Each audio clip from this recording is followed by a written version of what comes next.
খাওয়া দাওয়ার পর আমরা সবাই ছাদে চলে গিয়েছিলাম, কারণ সেদিন অনেক বাতাস ছিল, গরম লাগছিল। ছাদে খোলামেলা জায়গায় চলে এসেছিলাম। আর এই আমলকি গাছটা দেখে আমার এত ভালো লেগেছে, মাশাল্লাহ দেখুন কি পরিমাণ আমলকি হয়েছে। কাছাকাছি এই আমলকি দেখতে পেরে আমার ভীষণ আনন্দ হচ্ছিল। আর এই বাচ্চারাও এখানে খুব মজা করছিল। আমার মেয়ে তো বারবার বাবলস ওড়াচ্ছিল। সেই বাবলসটা পয়লা বৈশাখ উপলক্ষে গিফট পেয়েছে তার বাবার কাছ থেকে।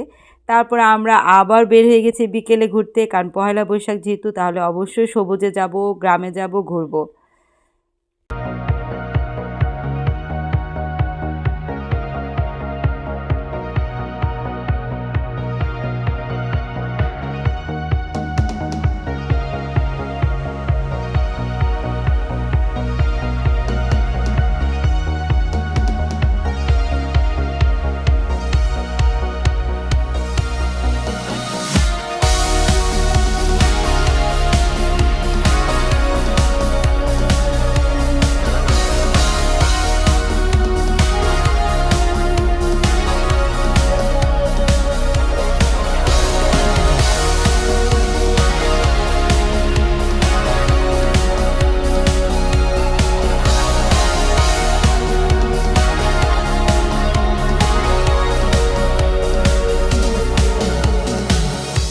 যেই দিকেই যাচ্ছিলাম সেই দিকেই প্রচণ্ড ভিড় ছিল, তাই আমরা রাস্তার মাঝখানে খুব সুন্দর একটা জায়গা, যেখানে দুপাশে খুব ধান ক্ষেত ছিল, খুবই সুন্দর লাগছিল। ওই জায়গায় বেশ কিছুক্ষণ সময় কাটিয়েছি, ওখানে বেশ কিছু ছবি ভিডিও করেছি, আড্ডা দিয়েছি। তারপর এখানে এসেছি চা খেতে।